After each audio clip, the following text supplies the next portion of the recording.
کہ اللہ نے فرمایا الا ان اولیاء اللہ لا خوف علیہم ولا هم یحزنون، کہ اللہ کے جو دوست ہوتے ہیں انہیں کسی چیز کا خوف نہیں ہوتا اور نہ ہی وہ غمگین ہوتے ہیں۔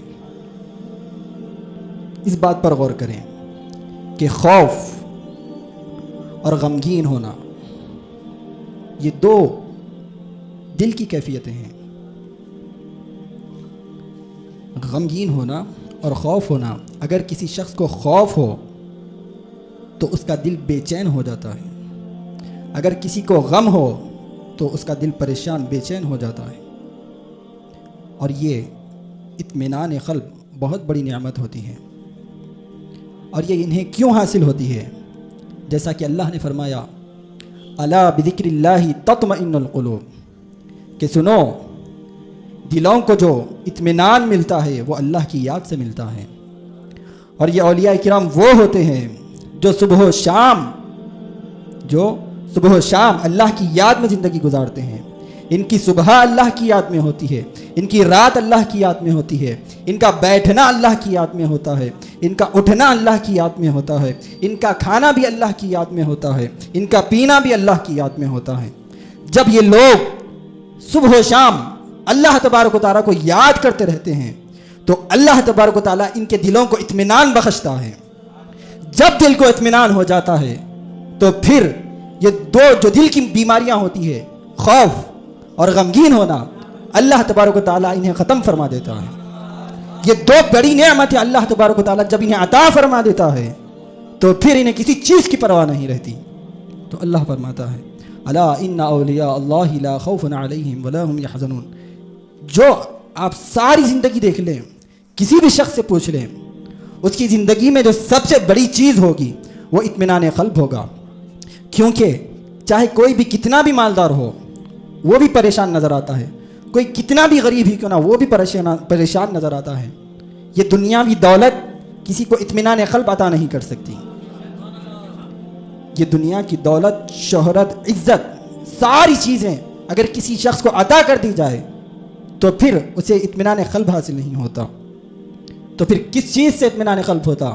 اگر جتنے بھی دنیا کے مالدار ہیں وہ اپنی ساری جائیداد خرچ کرتے ہیں لیکن اطمینان قلب خود سے حاصل نہیں کر سکتے، تو جو دولت اللہ تبارک و تعالیٰ انہیں عطا فرماتا ہے اس دولت کا مقابلہ کوئی نہیں کر سکتا۔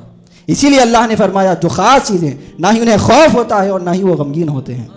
غور کریں، یہ بہت بڑی نعمتیں ہیں جو اولیاء کرام کو عطا کی جاتی ہیں۔ اور کیوں حاصل ہوتی ہے؟ جیسا کہ اللہ نے فرمایا الا بذکر اللہ تطمئن القلوب، کیونکہ ان کی ساری زندگی اللہ کی یاد میں گزرتی ہے۔ تو جب یہ اللہ کی یاد میں زندگی گزارتے ہیں تو پھر ان کا دل اطمینان حاصل کر لیتا ہے۔ تو یہ اولیاء کرام کا اللہ تبارک و تعالیٰ نے جو ان پر نعمت ہوئی وہ فرمایا۔ اور کیوں حاصل ہوئی؟ الذین آمنوا وکانوا یتقون، کیونکہ یہ وہ لوگ ہیں جو دنیا میں تقوی اختیار کرتے تھے، اللہ سے ڈرتے تھے۔ تقوی کا مطلب بہت معنی خیز ہے، کہنے کو تو تقوی بس معمولی سا لفظ دکھ رہا ہے، سارا کچھ اس کے اندر آ جاتا ہے۔ تقوی کے اندر اگر کسی کے دل میں تقوی آ جائے تو پھر وہ صبح و شام اللہ کی یاد میں زندگی گزارتا ہے، گناہوں کو ترک کر دیتا ہے۔ تو اللہ فرماتا ہے انہیں کیوں حاصل ہوا؟ الذین آمنوا وکانوا یتقون، کیونکہ تقوی حاصل کیا کرتے تھے۔ اور ان کا یہ مقام ہوگا لہم البشریٰ فی الحیات الدنیا وفی الآخرہ، ان کے لیے دنیا میں بھی خوشخبری ہوگی اور آخرت میں بھی خوشخبری ہوگی۔ دنیا میں تو یہ خوشخبری ہوگی اور یہ انہیں اطمینان عطا کر دیا جائے گا، اور آخرت میں ان کے بڑے مقامات ہوں گے۔ اور کیا مقام ہوگا؟ حضور فرماتے ہیں کہ ان کا ایسا مقام ہوگا کہ جنہیں دیکھ کر انبیاء کرام بھی رشک کریں گے، شہداء کرام بھی رشک کریں گے، وہ مقام انہیں عطا کیا جائے گا۔ اور اللہ تبارک و تعالیٰ انہیں نور کے ممبروں پر بٹھائے گا۔ یہ اللہ تبارک و تعالیٰ اولیاء کرام کو عطا فرمائے گا۔ اور اسی طرح حضور صلی اللہ علیہ وسلم کی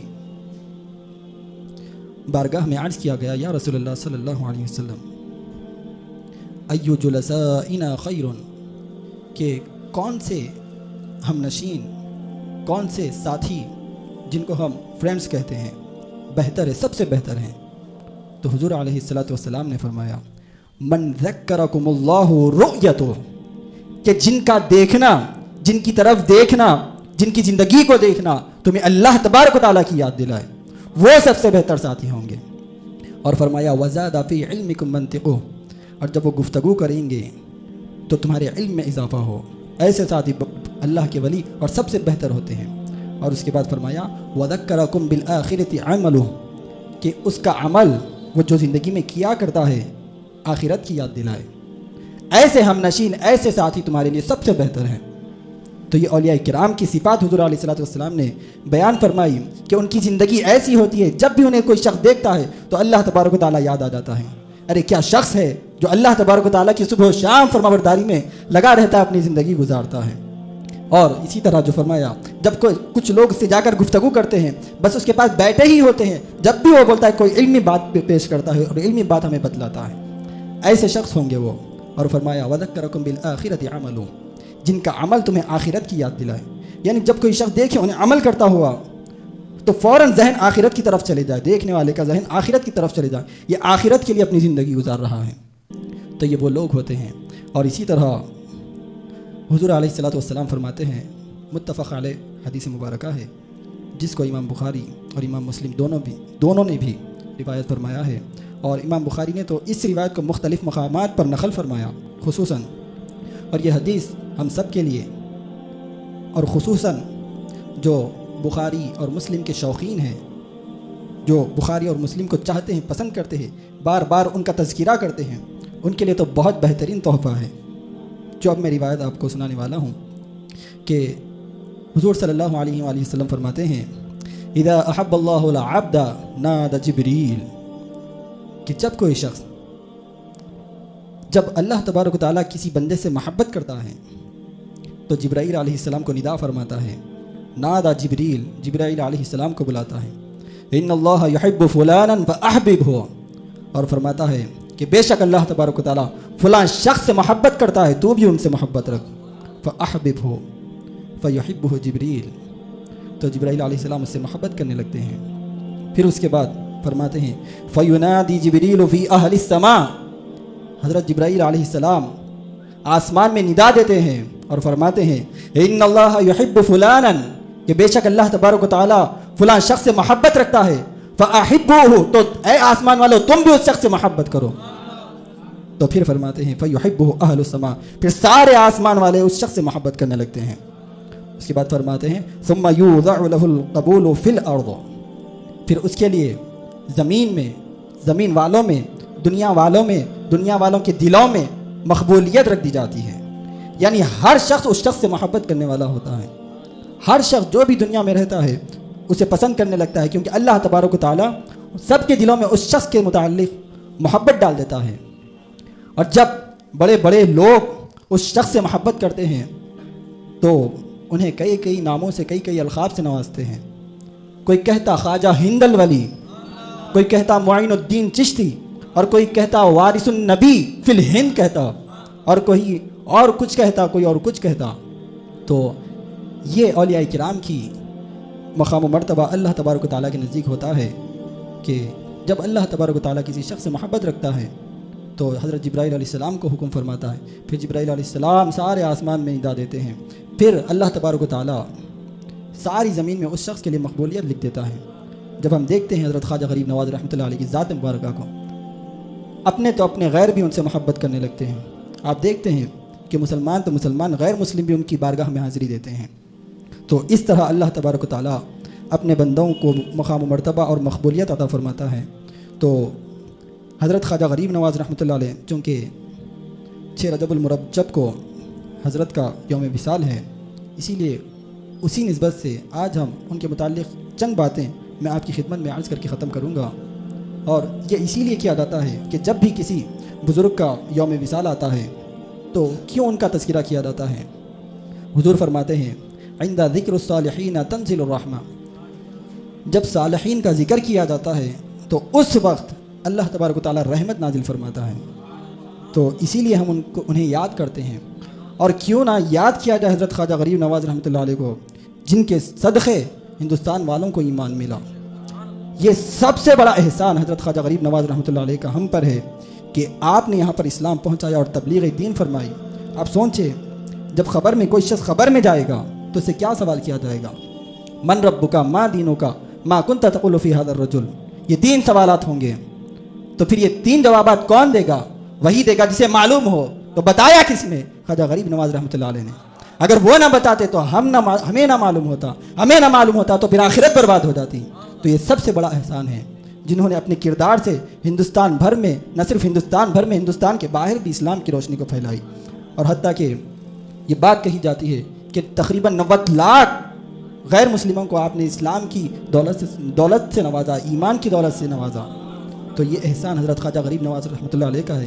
اسی لیے ہر سال ہم ان کا ذکر کرتے ہیں، کیونکہ انہی طرح کی شخصیتوں سے ہم تک اسلام پہنچا. اگر یہ لوگ قربانی نہ دیتے تو پھر ہم تک اسلام نہیں پہنچتا. نہ ہم دنیا میں کامیاب ہوتے، نہ آخرت میں کامیاب ہوتے. دنیا میں بھی رسوا ہوتے، آخرت میں بھی رسوا ہوتے. تو ہم پر یہ سب سے بڑا احسان ہے. تو اور اسی لیے بھی ذکر کیا جاتا ہے کہ ہم ان کی زندگی کا مطالعہ کریں، دیکھیں کہ کس طرح انہوں نے آخرت کی خاطر خدا کی محبت میں، رسول کی محبت میں زندگی گزاری. ان کی زندگی ہمارے لیے نمونہ ہے. اگر ہم کسی شخص کی طرح دنیا میں زندگی گزارنا چاہیں تو اولیاء کرام کو دیکھیں کہ وہ کس طرح اولیاء کرام اپنی زندگی گزارا کرتے تھے. چونکہ خواجہ غریب نواز رحمۃ اللہ علیہ کا حیات مبارکہ کا احاطہ کرنا بہت مشکل ہے اس مختصر سے وقت میں. اسی لیے چند باتیں آپ کے متعلق ذکر کر کے 1 2 3 آپ کی تعلیمات آپ کی خدمت میں ذکر کر کے اپنی بات کو ختم کروں گا. کہ دیکھیں، جب کوئی اللہ کا ولی ہو جاتا ہے تو پھر وہ کوئی سامنے اگر شخص بیٹھا ہو تو اس کے دلوں کے راز کو بھی جان لیتا ہے، اس کے دلوں کے راز کو بھی جان لیتا ہے. ایک شخص آیا اور آ کر آپ کی بارگاہ میں بیٹھ کر ہوتے ہوتے قریب آ گیا. حضرت خواجہ غریب نواز رحمۃ اللہ علیہ نے اسے دیکھا اور اپنے حسن اخلاق سے اسے متاثر کیا اور اس کی طرف دیکھ کر فرمایا، تم جس مقصد کے لیے اس مجلس میں آئے ہو اسے پورا کرو. اپنے اندر جس خنجر کو تم چھپا لائے ہو اسے نکالو اور اپنا کام تمام کرو، یہاں سے چلے جاؤ. تو بڑا پریشان ہوا، حیران ہوا، انہیں کیسا معلوم کہ میں انہیں قتل کرنے کے لیے آیا. تو پھر وہ بڑا شرمندہ ہوا، پشیمان ہوا اور عرض کرنے لگا کہ حضرت، مجھے مال و دولت کی لالچ دی گئی تھی آپ کو قتل کرنے کے لیے، اسی لیے آپ معاف کر دیں. اسی وقت وہ فوراً آپ کے ہاتھ پہ توبہ کر لیتا ہے اور کہتا ہے کہ اسی خنجر سے آپ مجھے مار دیں، اسی خنجر سے آپ مجھے مار دیں. تو بتلانا مقصد یہ ہے کہ اتنا حسن انداز ہوتا ہے کہ کوئی بھی شخص اچھے ارادے سے آتا ہے تو جس نیت کے ساتھ آتا ہے وہ نیت پوری ہو جاتی ہے. اگر کوئی شخص بری نیت سے آتا ہے تو اس انداز میں اس کی اصلاح فرماتے ہیں کہ گناہ گار ہوتا ہے تو توبہ کرتا ہے، غیر مسلم ہوتا ہے تو مسلمان ہو کر آپ کی بارگاہ سے چلا جاتا. تو یہ حضرت خواجہ غریب نواز رحمۃ اللہ علیہ کا حسن سلوک تھا. اور آپ نے فرمایا کہ ہم برائی کا بدلہ برائی سے نہیں دیتے، برائی کا بدلہ بھلائی سے دیتے ہیں. ہمیں یہ تعلیم دی گئی ہے. تو یہ کردار تھا حضرت خواجہ غریب نواز رحمۃ اللہ علیہ کو. اور اسی طرح ایک مرید، اب دیکھیں، جو غریب نواز کہا جاتا ہے کہ جو کوئی بھی شخص آپ کی بارگاہ میں آتا خالی ہاتھ نہیں جاتا. کس طرح؟ ایک شخص آیا اور آ کر عرض کرنے لگا، اور وہ آپ کا مرید تھا. وہ کہنے لگا، حضرت، بادشاہ نے حکم دیا ہے کہ مجھے اس شہر سے نکال دیا جائے، میں بڑا پریشان ہوں، آپ مدد فرمائیں. تو وہ کہنے لگے، ٹھیک ہے، اس وقت بادشاہ کہاں پر ہیں؟ تو وہ کہنے لگا، شکار کرنے کے لیے شہر کے باہر گیا ہوا ہے. تو فرمایا، اچھا ٹھیک ہے، وہ تو شہر کے باہر گیا ہوا ہے. سنو، وہ اب شکار سے اپنے شہر واپس آئے گا ہی نہیں تو ہمارے مرید کو اس شہر سے نکالے گا کیسا؟ وہ اس شہر میں واپس آئے گا ہی نہیں تو ہمارے مرید کو اس شہر سے کیسے نکالے گا؟ پھر کچھ دیر بعد خبر آئی کہ وہ بادشاہ گھوڑے سے نیچے گر کر مر گیا. تو اس طرح حضرت خواجہ غریب نواز رحمۃ اللہ علیہ، یہ ایک چھوٹا سا واقعہ، کئی سارے واقعات تھے. اس کے لیے حضرت خواجہ غریب نواز رحمۃ اللہ علیہ کے متعلق کئی کتابیں آپ کی حیات مبارکہ پر لکھی گئی اور علماء کرام کی تقریرات، لیکچررز موجود ہیں، آپ سنیں. یہاں پر وقت بہت کم ہوتا ہے، تمام تفصیلات بتائی نہیں جاتی. جیسے بھی آپ کو وقت ملے علماء کرام کو سنیں اور اگر موقع ملے تو کتابیں بھی پڑھیں کہ دیکھیں کس طرح آپ لوگوں کی مدد کیا کرتے تھے. اور اسی طرح آپ کی جو تعلیمات میں آتا ہے ان میں سے 3 باتیں عرض کر کے اپنی بات کو ختم کروں گا کہ حضرت خواجہ غریب نواز رحمۃ اللہ علیہ فرماتے ہیں، جس کا خلاصہ یہ ہے کہ بد اعتقادی بہت بری چیز ہے. بد اعتقادی یعنی بد عقیدگی، گمراہی بہت بری چیز ہے، انسان کو برباد کر دیتی ہے۔ وہ کس طرح؟ تو آپ نے ایک واقعہ بیان فرمایا کہ ایک شخص بیمار ہو گیا اور حضرت علی رضی اللہ تعالیٰ عنہ اس کے پاس آئے تو اس نے اپنی بیماری بتلائی، تو حضرت علی رضی اللہ تعالیٰ عنہ نے سورہ فاتحہ تلاوت کی اور اس کو دم کر دیا، اس پر دم کر دیا، تو وہ فوراً شفا یاب ہو گیا۔ آپ حضرت علی وہاں سے چلے گئے، پھر اس شخص کا کوئی دوست آیا اور آ کر اس نے کہا تم کیسے ٹھیک ہو گئے، کیسے ابھی تو بیمار تھے، کیسے شفا یاب ہو گئے؟ تو وہ کہنے لگا کہ حضرت علی آئے تھے، سورہ فاتحہ پڑھی، دم کیے، تو اللہ تبارک و تعالیٰ نے ان کی برکت سے مجھے شفا عطا فرمائی۔ تو وہ شخص بد عقیدہ تھا، بد اعتقاد تھا، وہ ایسی چیزوں کو ماننے والا نہیں تھا۔ اب دیکھیں کیا بد اعتقادی کیا اثر دکھاتی ہے۔ تو اور بد اعتقاد جو اس کی بڑھ گئی، جیسا ہی اس نے واقعہ سنا اور بد عقیدگی اس کے دل میں بڑھ گئی، تو اللہ تبارک و تعالیٰ نے اسے یہ سزا دی کہ جو بیماری اس شخص کو تھی جو شفا یاب ہوا، اس بیماری بد عقیدے کو لگا ڈالی اور اسی بیماری میں وہ بد عقیدہ انتقال کر گیا، مر گیا۔ تو حضرت خواجہ غریب نواز رحمۃ اللہ علیہ یہ واقعہ بتلاتے فرما رہے ہیں اسی لیے کہ بد اعتقادی بہت بری چیز ہے، کہ اگر کوئی شخص بد عقیدہ ہو جائے تو اس کا ایسے انجام ہوتا ہے، پھر اسے کوئی شفا دینے والا نہیں ہوتا۔ اور اسی طرح آپ فرماتے ہیں کہ صحبت کا اثر ہوتا ہے، یعنی اگر کوئی شخص برا ہے لیکن اچھوں کی صحبت میں رہتا ہے تو وہ اچھا ہو جاتا ہے، اور اگر کوئی شخص برا ہے اچھوں کی صحبت میں رہتا ہے تو وہ اچھا ہو جاتا ہے۔ اس کے برخلاف جو اچھا ہے اور اگر بروں کی صحبت میں رہتا ہے تو وہ برا ہو جاتا ہے، یہ آپ فرماتے ہیں۔ اور یہ فرمانے کے بعد حضرت عمر رضی اللہ تعالیٰ عنہ کا واقعہ بیان فرماتے ہیں کہ حضرت عمر رضی اللہ تعالیٰ عنہ کی بارگاہ میں عراق کا بادشاہ جب گرفتار ہوا تو آپ کے پاس لایا گیا، تو حضرت عمر نے اس سے کہا کہ یا تو تم اسلام قبول کرو تو تمہیں عراق کی بادشاہت عطا کر دی جائے گی، ورنہ قتل ہونے کے لیے تیار ہو جاؤ، ورنہ قتل ہونے کے لیے تیار ہو جاؤ۔ دو چیزوں کا اختیار دیا گیا۔ تو اس نے کہا کہ مجھے مرنا تو گوارا ہے لیکن اسلام قبول کرنا گوارا نہیں، اسلام قبول نہیں کروں گا۔ تو حضرت عمر رضی اللہ تعالیٰ نے فیصلہ فرما دیا کہ اسے قتل کر دیا جائے۔ جیسے ہی قتل کرنا تھا تو وہ کہنے لگا کہ حضرت مجھے تھوڑا پانی پلا دیں، تو حضرت عمر نے فرمایا کہ اسے کانچ کی گلاس میں پانی لا کر دے دو۔ تو پانی لایا گیا تو وہ کہنے لگا میں نہیں پیوں گا۔ تو حضرت عمر شاید یہ سمجھے کہ بہت بڑا بادشاہ ہے، کوئی سونے چاندی کے پیالے میں پانی پینا چاہتا ہے، تو آپ نے حکم دیا کہ جاؤ سونے یا چاندی کے پیالے میں سے پانی لا کر دے دو، اب آخری خواہش پوری کرنا ہے۔ تو اس نے کہا کہ نہیں، مجھے اس میں پانی نہیں چاہیے۔ تو پھر کیا؟ تو وہ کہنے لگا کہ آپ مجھ سے یہ وعدہ کریں کہ جو گلاس میں پانی رکھا ہوا ہے جب تک کہ میں اسے نہ پیوں تب تک آپ مجھے قتل نہیں کریں گے، جب تک کہ اس گلاس میں سے پانی میں نہ پی لوں تب تک آپ مجھے قتل نہیں کریں گے، بس یہ وعدہ مجھ سے کریں۔ تو انہوں نے کہا ٹھیک ہے، یہ کون سی بڑی بات ہے، ٹھیک ہے، جب تک تم پانی نہیں پی لیتے ہم قتل نہیں کریں گے، لیو پانی پیو، اس کے بعد ہم تمہیں قتل کریں گے۔ تو بڑا ہوشیار بادشاہ تھا، تو فوراً اس گلاس کو پٹخا اور پانی گرا دیا اور وہ پانی زمین میں جذب ہو گیا۔ اب دیکھیں صحابہ کرام میں حضرت عمر ہے، بڑے پریشان ہوئے، اتنی عقل مندی اس بادشاہ کے اندر تھی۔ تو جب دیکھا اس نے کہا کہ حضرت آپ نے تو وعدہ کیا تھا کہ جب تک آپ مجھے قتل نہیں کریں گے جب تک کہ میں اس میں سے پانی نہ پیوں گا، اب پانی تو رہا ہی نہیں، اب میں پانی نہیں پی سکتا اور آپ مجھے قتل نہیں کر سکتے۔